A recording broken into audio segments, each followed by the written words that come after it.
All right, what's up? Welcome in to Snuffing Torches Survivor 49, Episode 4 recap.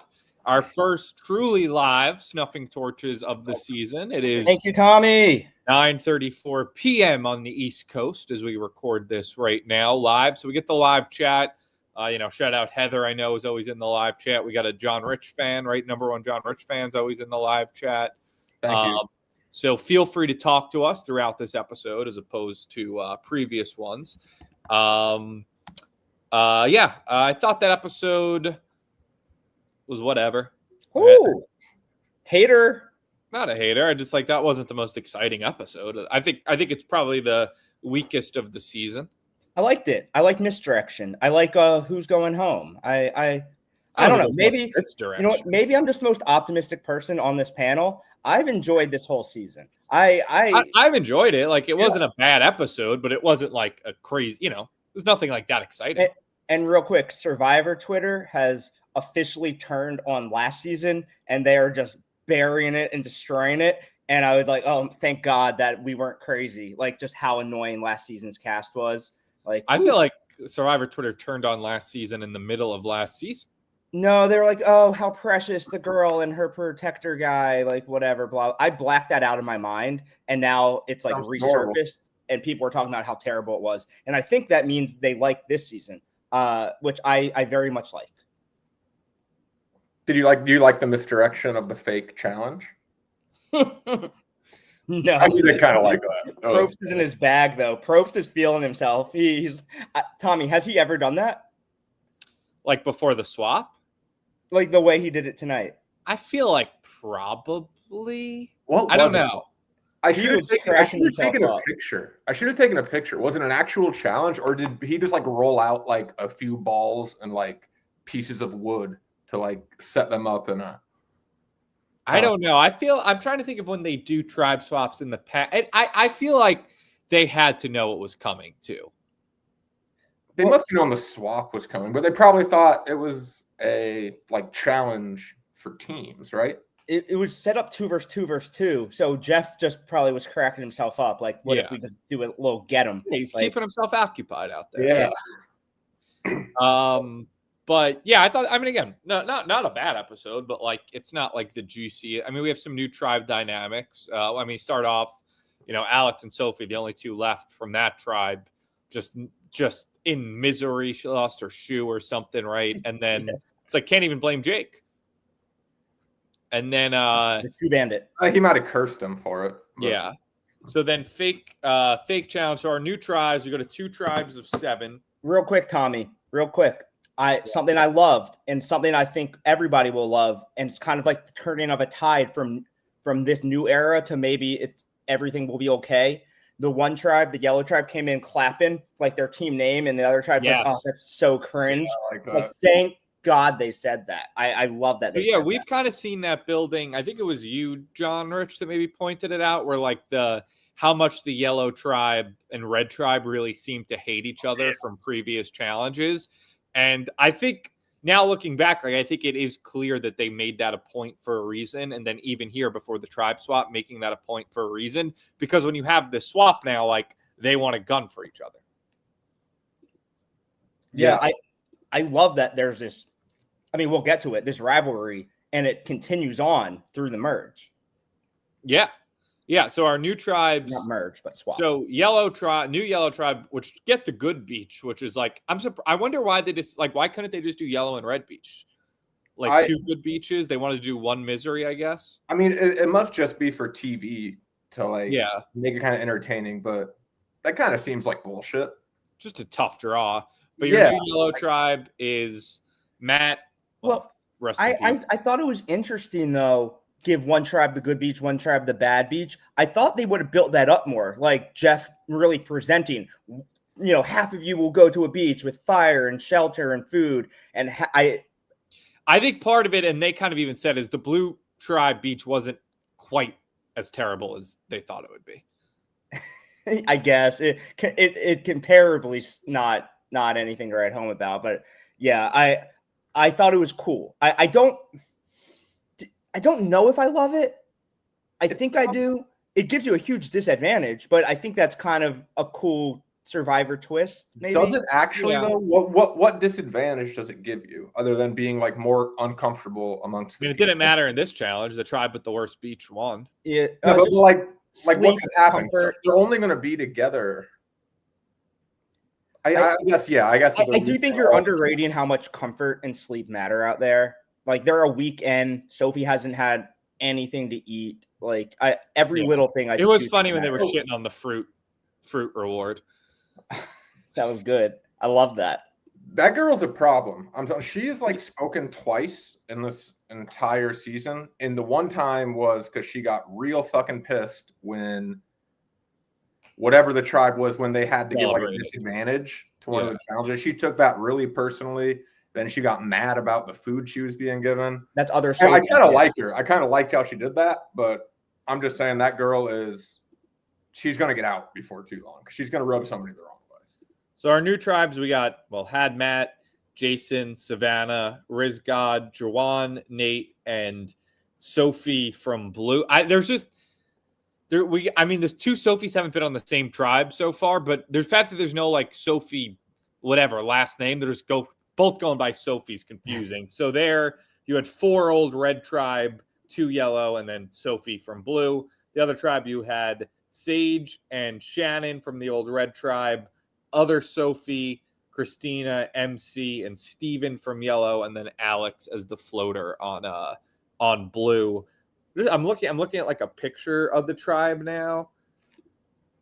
I guess honestly, no, they're pretty even. I was gonna say maybe I would have said that the tribe that lost might have a slight advantage physically, but it could have been a lot worse. I think they're pretty even from a physical standpoint. Blue only had 2 dudes. Yeah, but MC is like one of the greatest. Yeah. I thought that was the only disadvantage. I get what you're saying. It was just like gender-wise, Blue did only have 2 dudes, which puts them at a disadvantage. Some would say. True. Women are more powerful than men in some ways.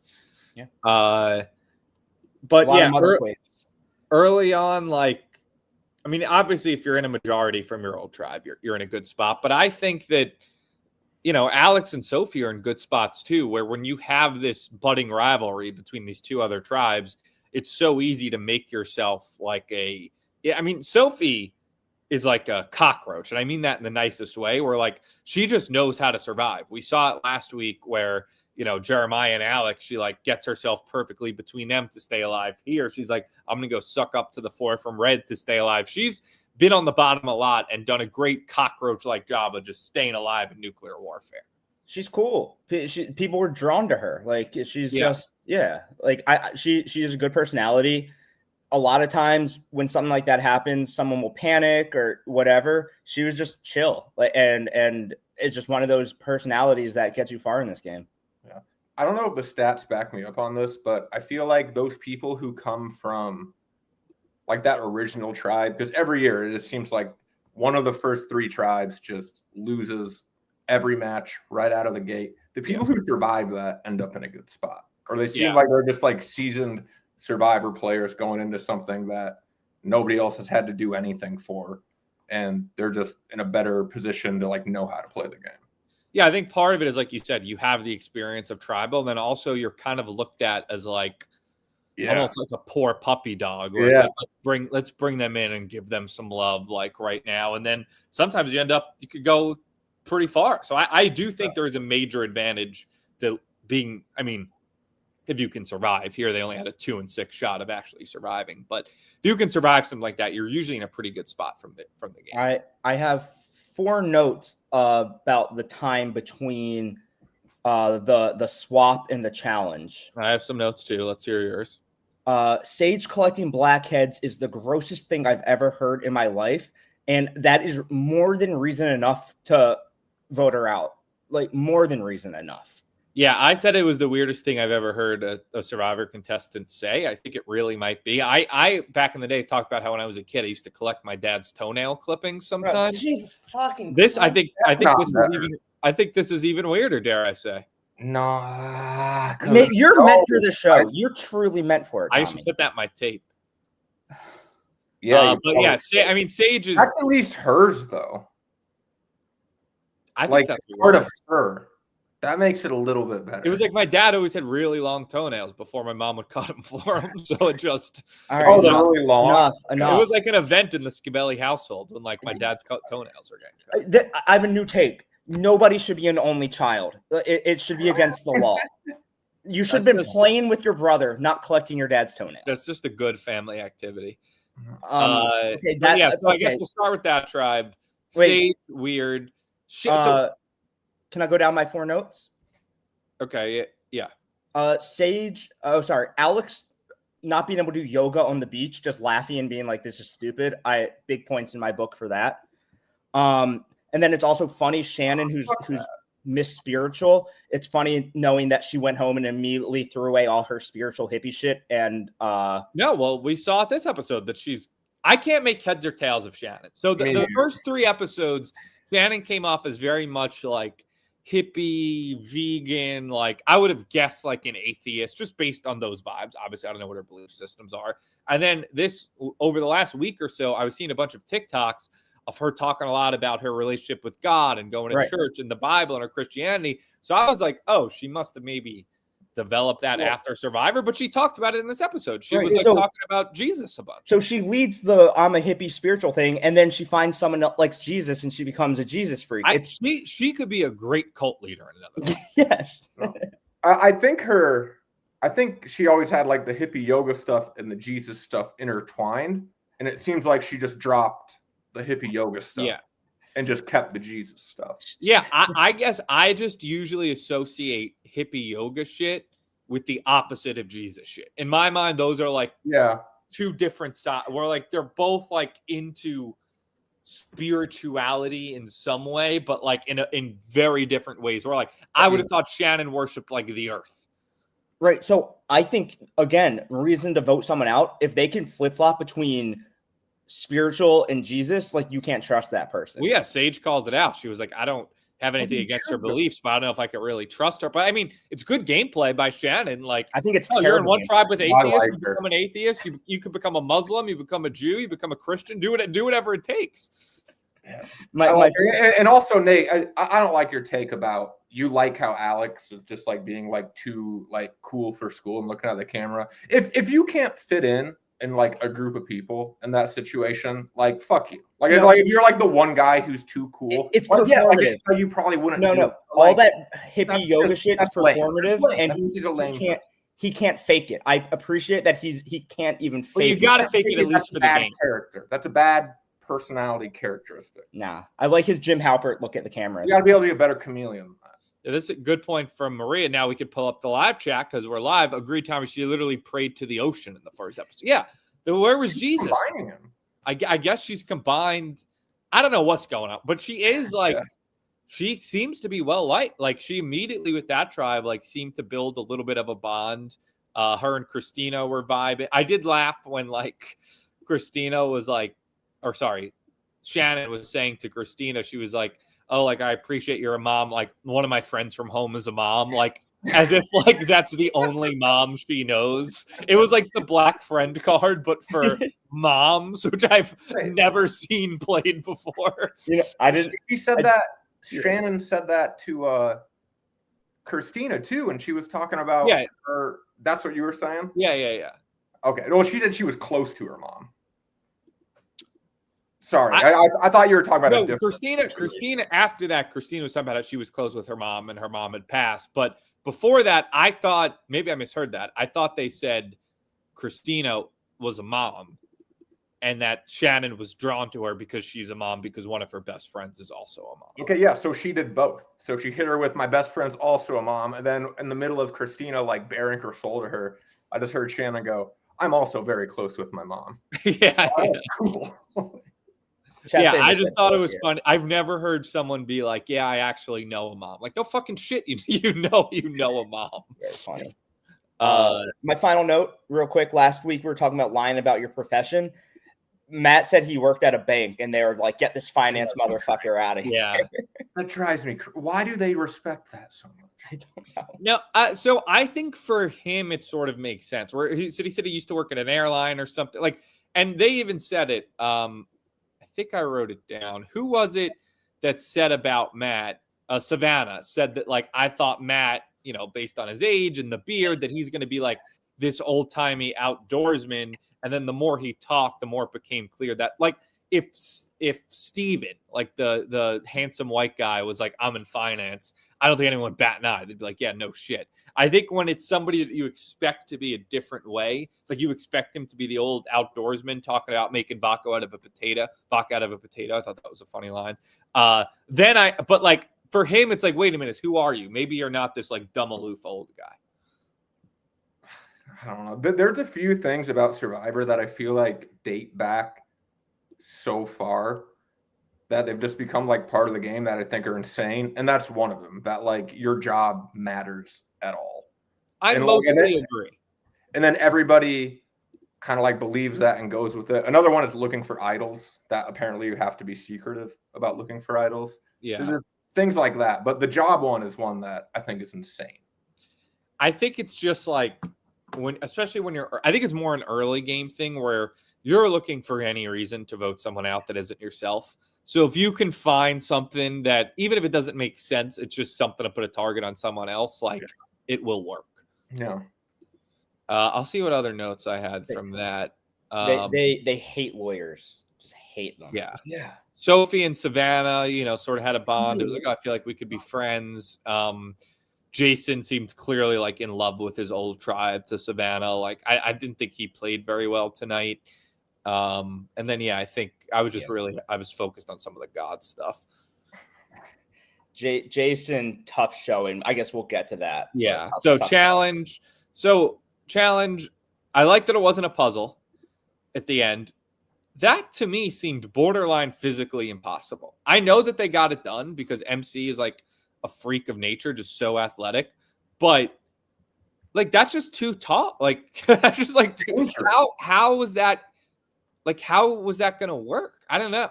I'm surprised nobody got seriously hurt. Like for a second, it looked like this is going to end very badly. Yeah, with like a paralyze. Yeah, like they're going to fall straight into everything and land on the blocks. And I mean, they were fine. I like that they're not afraid to do that, but this made me laugh. Nick in the chat. Hopefully nobody finds out Savannah's secret that she was a former reporter. Yeah. Matt Crowley put it in chat also. It's like hilarious that they put her profession on the screen as former reporter. Yeah, yeah.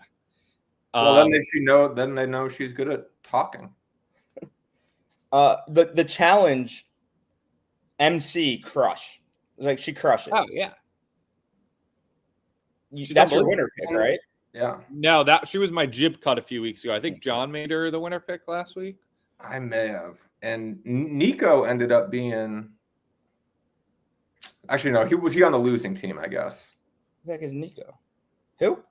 Rizzo. I'm sorry. I keep calling him Nico. I'm sorry. Rizzo. Rizzo was on the losing. So he was on the losing team. No, he kind of took charge too. I think MC and Rizzo are sneaky, like the best players in the game, maybe by a long shot. Rizzo fucked up the challenge by sitting on the shoulders instead of standing on the shoulders. He couldn't get to the top. He took charge when somebody needed to take charge. Like he's like the go-to. Yeah, right. Rizzo, like, save us. But he was sitting and the other team was standing, and they should have glanced over and noticed that you had to stand. Yeah. So they come back to the ground and they're like, let's do a pyramid, which I don't know if you guys heard that. Building a human pyramid would have taken forever. Also, hey, Alex in the chat, I'm not complaining about this challenge. I liked it. I thought it was a tight race. I'm just saying it looked really fucking hard.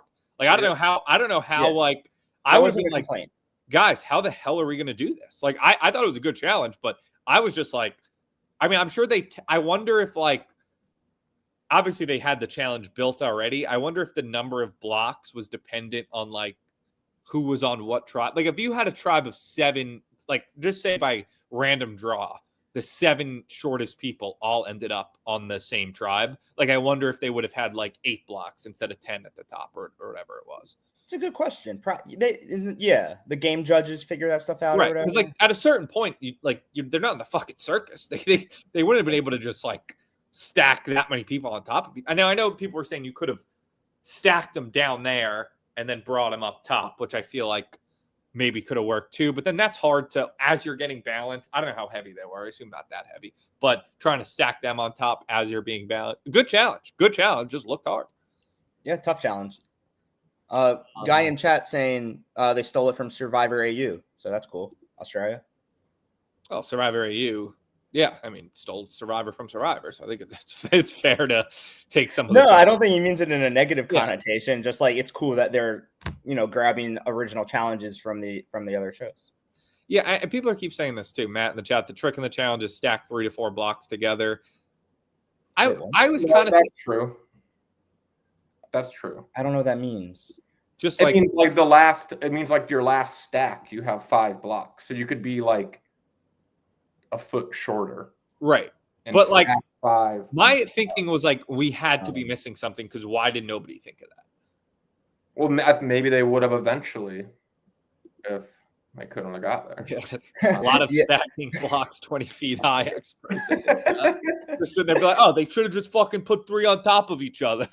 I hadn't thought of that, but that comment I did too. Right. That comment is right. Like that would have been a way to do it if you were shorter. But yeah, the new what color are they? New blue tribe wins. So yellow goes to tribal council. Feels, like I said, Sophie does a great job getting in with the foursome of the old red tribe, which is Savannah, Rizgod, Nate, and Jawan. And then Sophie sort of just latched onto them.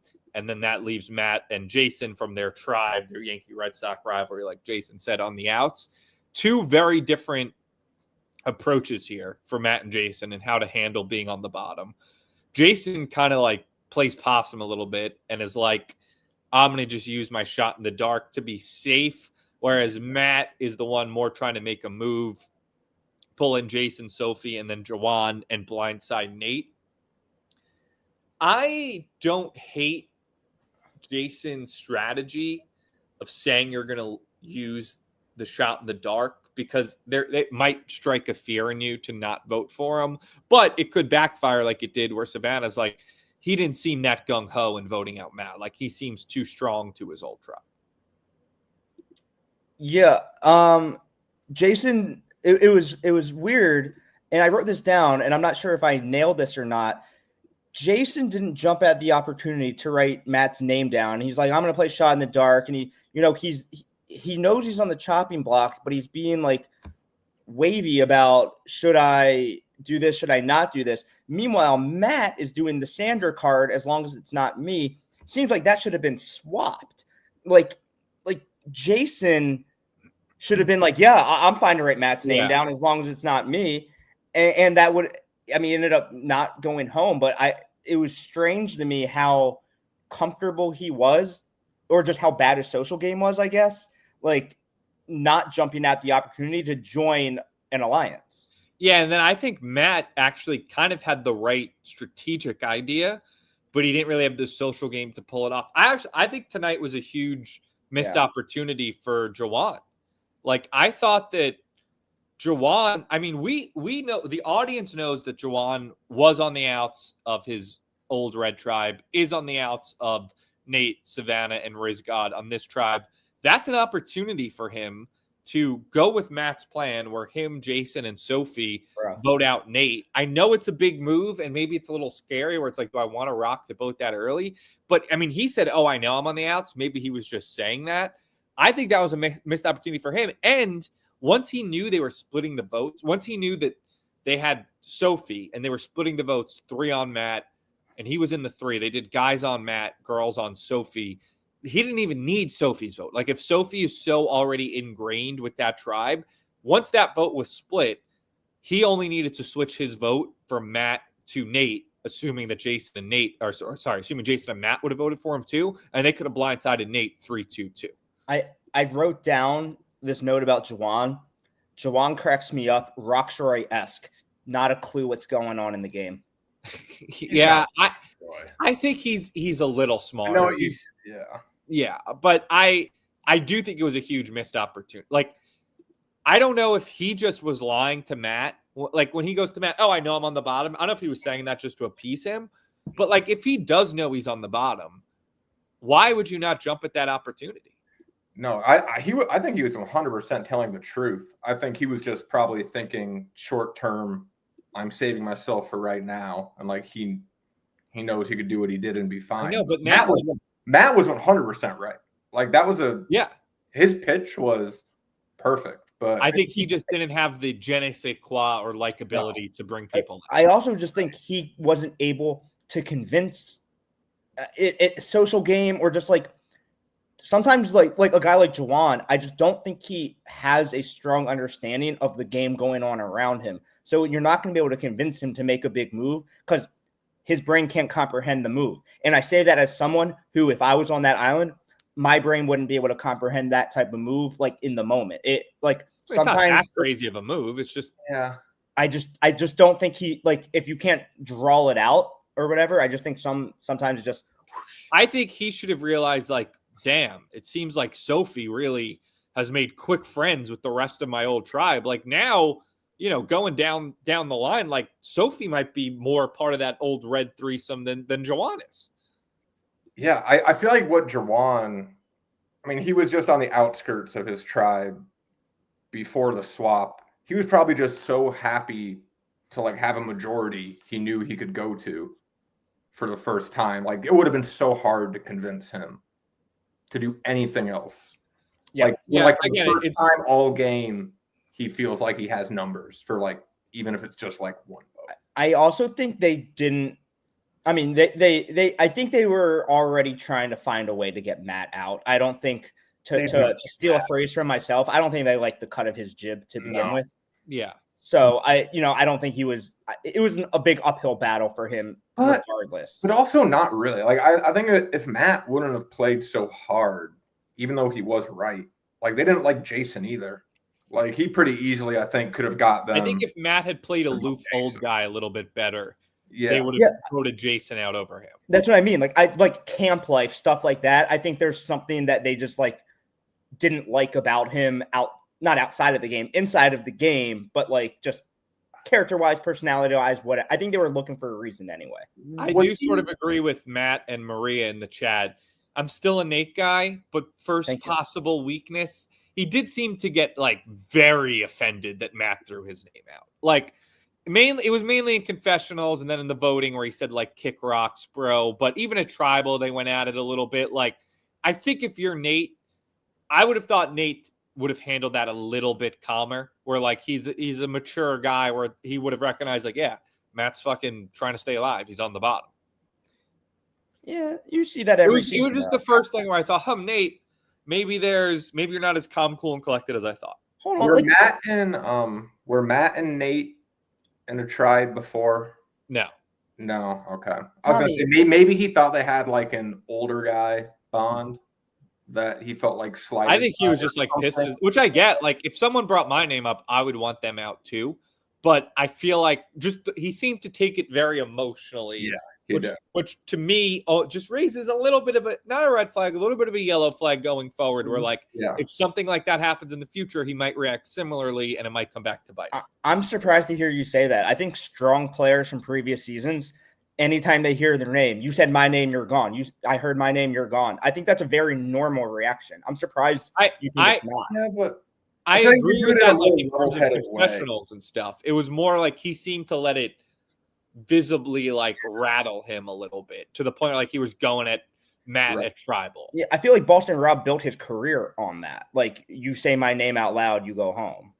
I agree, but I think he did it like a little more calmly. Whereas like, oh, well, I'll just get you out. Whereas like Nate seemed to be a little bit like offended by it, and like I don't know if Boston Rob would have been going at him at like tribal and stuff. Okay, yeah, Nate, like he wore it on his sleeve a lot more than. Right. I agree. If someone says my name, I want them out. It's a good way to play.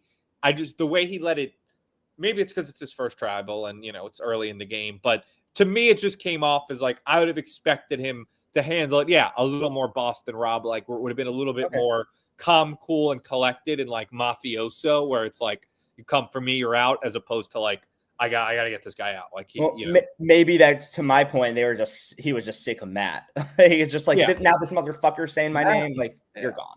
Matt might have been really annoying because they were quick to look for reasons to not like Matt. Like he must have been rubbing people the wrong way. Now, I'm trying to think of who, if I'm in, let's say I'm Rizzo or I'm one of the Savannah, Rizzo, or Nate or Jawan. What of those two I would have rather voted out? My gut would have said Jason is the guy who should get out because he's a bigger target. He's really good at puzzles. He's like young, likable guy. But then you have Matt, like, who's like making more of a move, like trying to make more of a move. So that puts a target on his back. But in a weird way, it would have almost made him less of a threat to me that Matt did try to make a move and it immediately didn't work. Like Jawan immediately blew up his plan. Like I would have been like, oh, like this old guy might try to make some moves, but he's got no like charisma to pull it off. Whereas Jason is a guy that I think could pull off a big move if he decided to. Yeah. 100%. I think you nailed it. I think Jason, although he did play so bad today that like maybe they're just kind of like both equally gonna be on the wrong side of people. But I would have gave Matt a 0.0% chance after today. I wouldn't have given that to Jason. Jason's getting down there, but yeah, same. Only because of today, though. Jason's social game so bad today. Yeah, he just didn't play it well. No. Yeah, he was really. I kind of liked the idea with telling people he was going to do the shot in the dark, but it's like he didn't think to say anything else. Yeah, and Adam in the chat says Jason didn't even know they were comparing him to Matt when they approached him. Like the fact that Jason didn't immediately put together that him and Matt were on the bottom, like whoever came up to him and they were like, we think you're more trustworthy. And he was like, more trustworthy than who? It's like, bro, clearly there's two of you on the bottom. Who do you think they're talking about? So his lack of like game and alliance awareness there, I thought was not great. Maybe he thought Sophie could have still been in the mix too. Like maybe he didn't realize because Matt at Tribal was like, I didn't know Sophie was part of them now. Matt was just so out of the loop. Matt went into Tribal being like, me, Jason, Sophie, Jawan, rock solid 4, taking out Nate. Then he gets to Tribal and like, wait a minute, Sophie's with them? Like, did he that was Sophie? It must have hurt like 1,000 bricks when he found that out at Tribal, realizing how little he knew. They always leave the old guy out to dry. It's sad. They could throw in maybe 2 more older guys. I would love to see that, old and young alliances. Yeah. Yeah, and he still voted Nate. I mean, at that point, he's got to still vote Nate. Jason Swift. I honestly tip of the cap to Jason for switching to Matt. Like Jason could have went down with the Matt ship and voted for Nate in that plan that was never going to work. But like he had the awareness to switch his vote to Matt. Yeah, I was wondering if someone like whispered in his ear, like because after the vote, she was like, "We're good" or whatever. She looked at him and was like, "We're good" or "You're good," and he was like, "Yeah." I'm wondering if it was like, "This is who you're voting for." Yeah, I don't know. I think the big loser of tonight, besides Matt, obviously, is Jawan. I think this was Jawan's chance where once he knew that votes, maybe doing the 4-3 Nate blindside is risky because Sophie is clearly in there. You need a lot more things to go right. Once he knew there was a vote split, and by the way, he was on the 3-person side of the vote split. Like if he was one of the people voting in the 2, it wouldn't have worked because it would have forced a tie. Would have been 3-3-1. But once he knows, like, he's one of the 3 votes going to Matt, there's 2 votes going to Jason. If he just switches, if he makes that 3rd Matt vote and switches it to a 3rd Nate vote, if he knows Jason and Matt are on board, I think that would have been the move. And I think Jason would have definitely been down for that. He didn't vote for Nate because that never was going to happen. But I think if Jawan was like, hey, went to Jason and Matt before Tribal and was like, they're splitting the votes. We just need the 3 of us. Let's shake this game up. Let's take out Nate. That to me would have been, that's like a move where when Jawan inevitably does not win this season, he'll look back on that and be like, I could have done something there. Devil's advocate. Sometimes you just, it's episode 4. You just go with the easy thing to do. Like he's still here. It wasn't him. No, it is. It's the, Matt referenced it. It's the Sandra, as long as it ain't me. Like, I get that. But I just think that if he has the awareness he's on the bottom, I'm mostly pre-merge. I'm mostly on the side of take the easy vote. I think we're getting close enough to the merge now with the tribe swap where that to me was an opportunity to make a move. Yeah, it seemed like everything with like the tribe swap, like everything kind of shook Jawan's way. Like with the tribe swap, like he got out of the bottom of his one tribe. He's on this new tribe. he can be on the side of numbers now. And it was like he was afraid to push it that one step further. Yeah, which I he guess could have done. So like he's still in a better place than he was before this episode. Yeah, maybe. But if he had any chance of winning, he probably needed to do that one more thing. Yeah, like I think Sophie has now replaced him in the pecking order in that new alliance. Like he might still be ahead of Jason, maybe. Probably ahead. Like, it also gives Jason more time to like build camaraderie, like and get Juwan on the end. I think is just a huge missed opportunity for Juwan. Yes. Oh, we also mentioned Rizzo. They got back from Tribal. He had the Beware advantage from last episode. He's maybe MVP so far, right? Yeah, I mean the fact that he's playing better than him.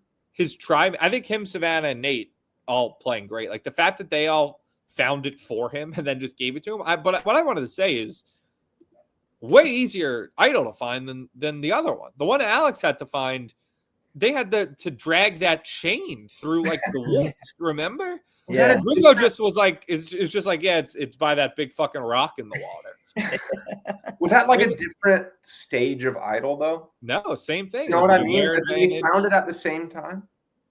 They both found it. They both found it as a Beware advantage at their pre-merge beach. So to me, that's the same stage as and same thing where it's digging up by the water well and then go follow the treasure map. One treasure map was you would have lugged a thing through the woods, and another one you just went for a little swim.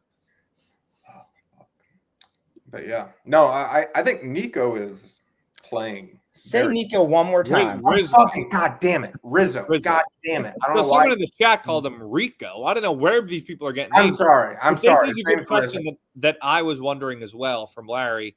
What happens if Nate keeps it and gets the idol? Does Rizzo ever get a vote back? That would have been interesting. Because for Rizzo, he's the one that found the Beware advantage. It's like you can't get your vote back till you possess the idol. If someone else finds the idol because he told them, like if Savannah or Nate found the idol, does Rizzo never get to vote? That would be crazy.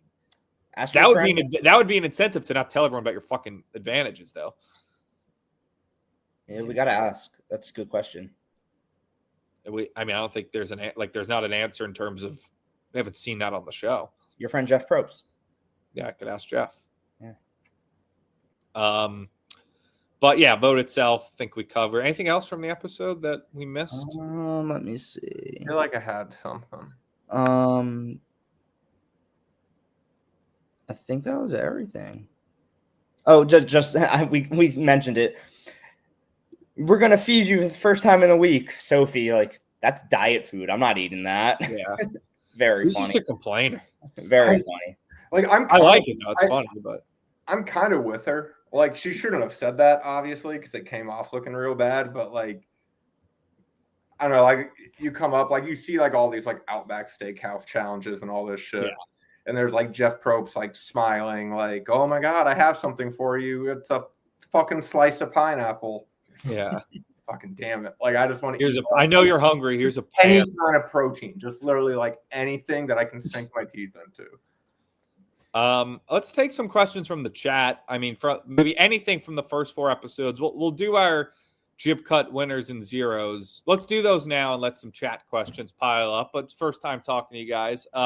Start with zeros. I'm making Juwan my 0 first time. I've had Matt as a 0. I just think Juwan played it so poorly today, and it's going to be. I don't see a path forward for him. Sage, you can't talk about collecting blackheads and win. 0.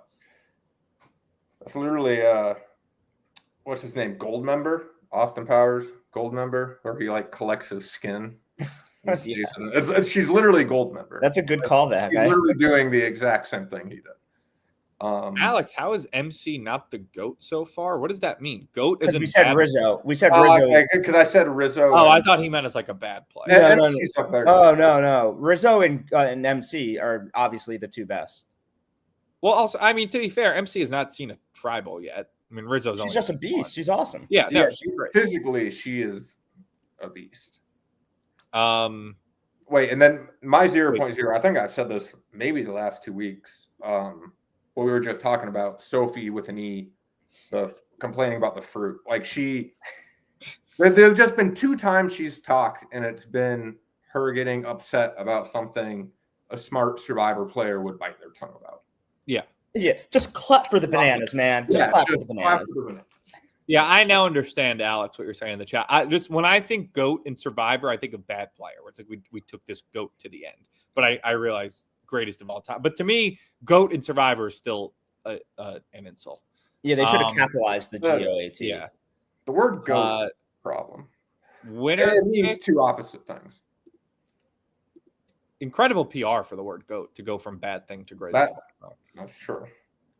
Winner, I've been doing Steven. I mean, we've seen like nothing from him, but there's nothing tonight to make me change it, so I'll stick on Steven. How about him saying his job?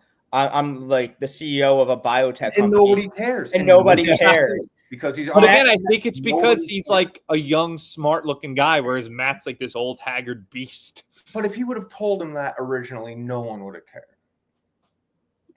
It's only because there's like an air of he's lying about it. Yeah. Steven's like, I'm the smartest man alive. They're like, oh, that's wonderful. Matt's like, I'm a bank teller. They're like, get the fuck out of here. So what did we know what Matt's actual job was? Did you catch that?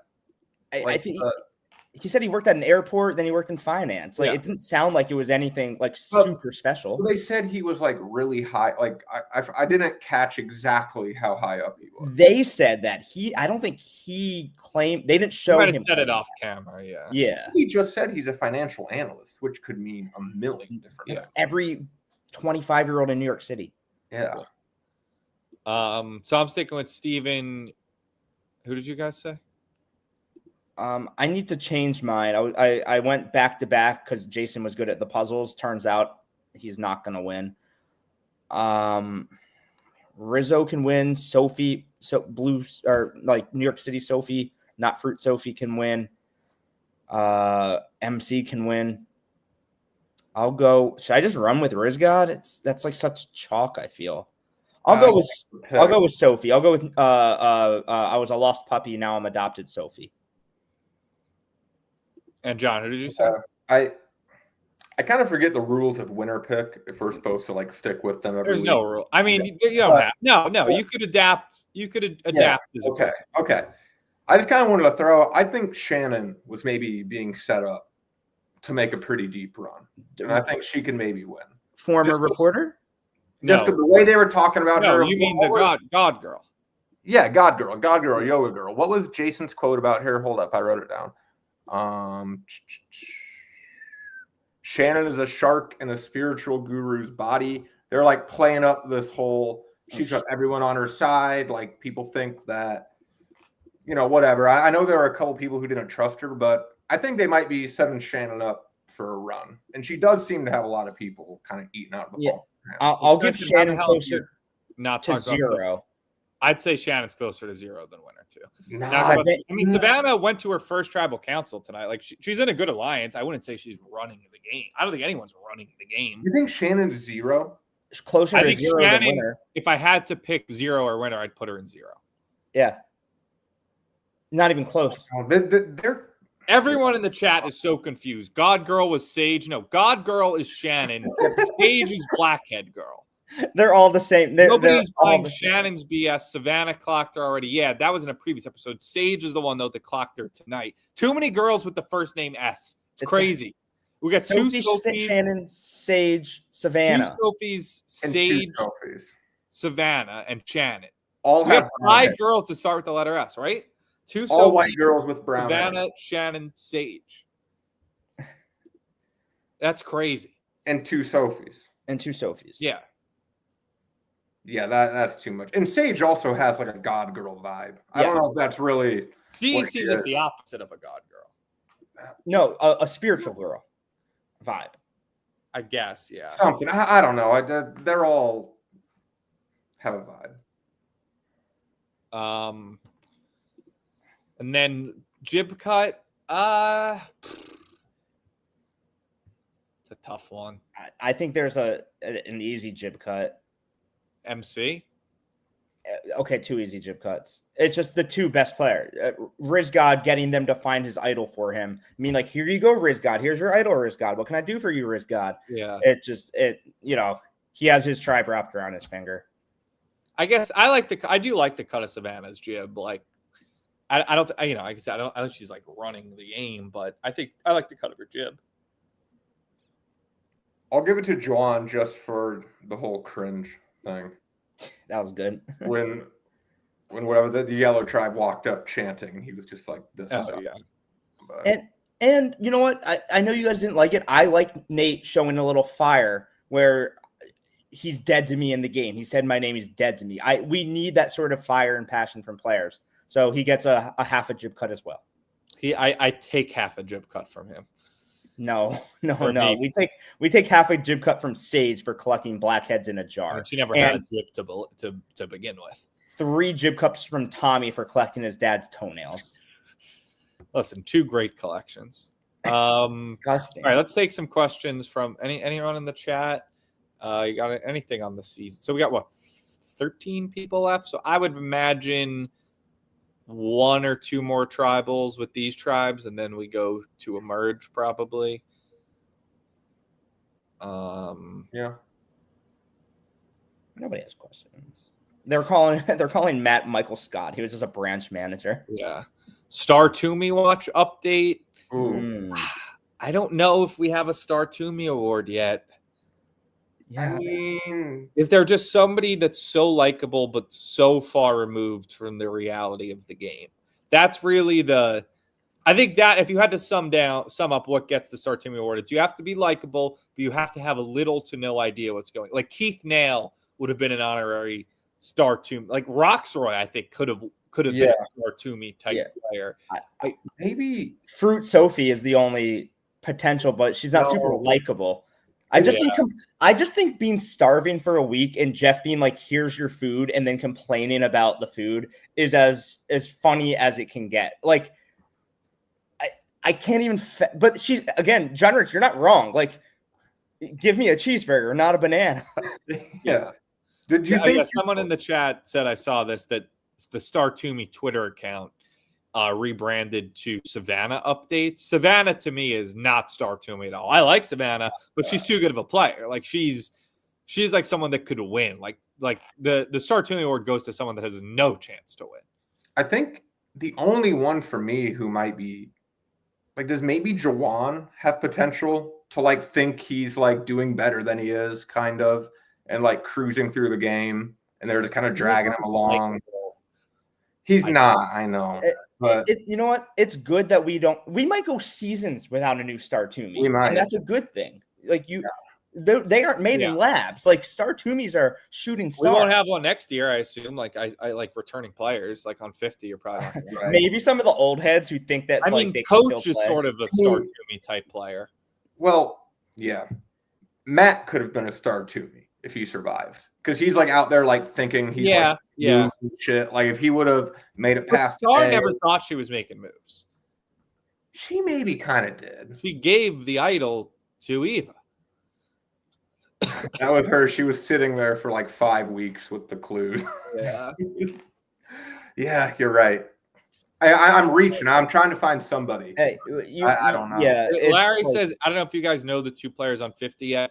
I think we all know who they are. I think the rule we're going with this season is not talk about it because, it's not like publicly out there. Like this isn't like Survivor. CBS has announced the 2 people that are on season 50. Like it's out there from like Inside Survivor and Redmond and all that. But to me, like I don't want to say it on here because it is it's not a spoiler in that we don't know if one of them wins or anything, but you're going to have to assume they at least go a little bit far if they're going to get called back for another season. So I don't want to spoil that for anyone where it's like you hear that they're back for 50 and you assume they go far. I think if you want to look it up, go look it up yourself. It's not that hard to find, but we won't we won't talk on it since it's not official news. Who has Gabler winning potential? Random player that you wouldn't expect right now, but can still win. I mean, Matt would have been the answer. Yeah, that was Matt. Yeah. Nate's the only other old guy, really. Yeah, but Nate's a good player. Yeah. What? Yeah, no. Everybody else is too locked in. Like, who is like? I mean, Sage is kind of on. Sage would be actually, yeah. Like if Sage won, it'd be like what? That's more of a Marianne. That's more of just like a ugh. No, but Marianne was like smart. She was smart for the last 3 days. Yeah, but like Gabler was never smart. When he was tucking people in at night, he was smart. The palm fronds. That almost got him kicked out more than anything. No, it was awesome. Out on like night 3. It was awesome. Any mother tucking strangers in at night. No mother quakes. Yeah. I mean, Shannon's kind of a mother quake. He is. Yeah, I guess, but she didn't like really quake tonight. Savannah and Sophie. Yeah, they had a little bit of that, like girl. We could be friends. I guess a bit of a mother off there. Yeah, there's no star to me. There's no mother quakes yet. I think we'll get there maybe post merge, but nothing yet. Okay. Yeah. Do you think any other Survivor podcast spends 15 minutes trying to find the next 4th boot from a random season? The next mother quake. They friggin' should be. Yeah. Who has what? Tyson? Do you think his podcast does that? Any potential for Sue from 47? Do absolutely nothing but pretend to be 20 years younger for no reason. I wish. Nick in the chat. Somebody could somebody be old that we don't know? No. Who could be sneaky old? No. Jawan. I don't even know how old he says to be. It would be funny if Nate was like told everybody he was like 26. Yeah, that would be good. Oh, he had a nice little moment with Sophie when he said he had a dream about his kids, and she gave him a nice hug. That was a nice moment. Yeah. Will we get guests this season? Yeah. I mean, guests are easier to do, obviously, when we do it live like this. We weren't able to do it for the first few weeks. But, yeah, we had Rachel, winner of 47 in the office last week. Her and Soul came by. So get them on, maybe some other players too, maybe in the coming weeks. That's actually a good topic. Thoughts on the Survivor hot takes from the cast? Did you guys see this? I don't know if I did. Yeah, I didn't write them down. I would have to go research them. Let's see if I can find them. It was like the best player doesn't always win. Yeah, it was nothing too crazy. I'll send this to you guys. Okay, you shouldn't ask what someone would do with the money at Final Tribal. I kind of like that. Those aren't hot takes, I feel like. No, that's a very typical take. Oh, okay.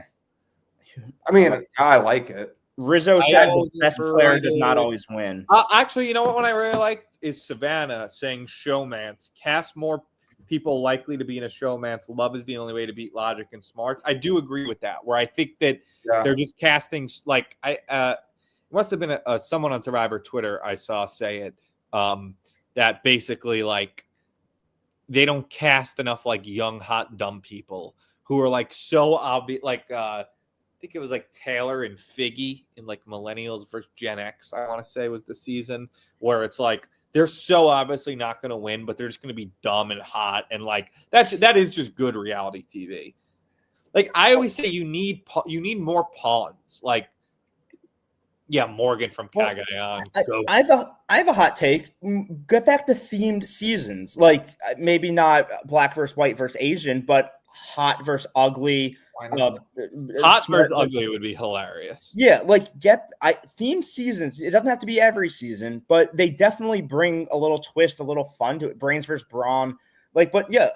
All single hot people would be a great season.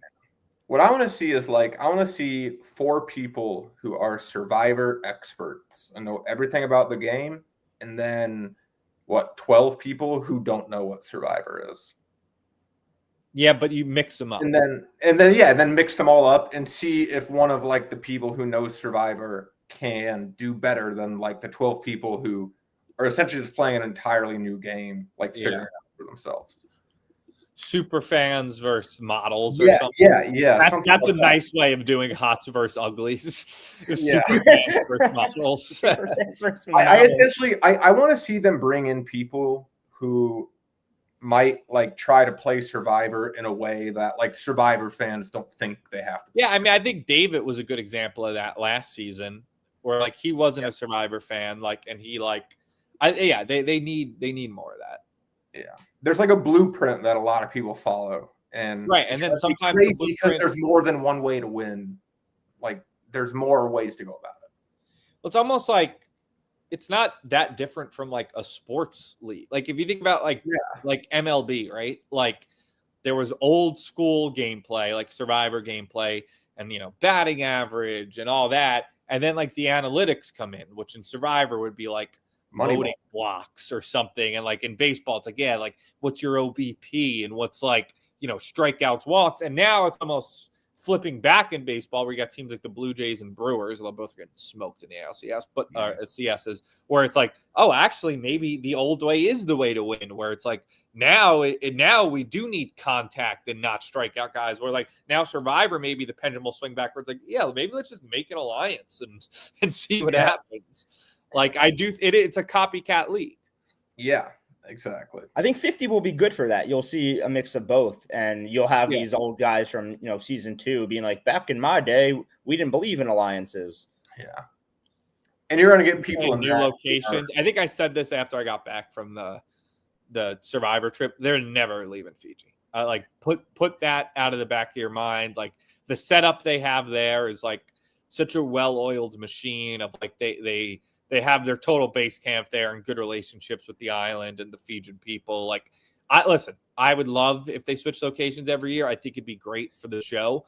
But the way I see it is like Survivor will last longer only being in Fiji. Like, I think the costs and the logistics will be a lot harder if they start switching. So the idea for new locations, put that dream to bed. The only kind of new location I would even care to see is like Antarctica. I just don't think like the way they do it in snow. Like if it's gonna be hot weather, like rainy on an island, I don't really. Guess what? TNA still sells. Yeah, yeah, that's true. People want to see tits and ass. I guess that's true. But a snow season would be something.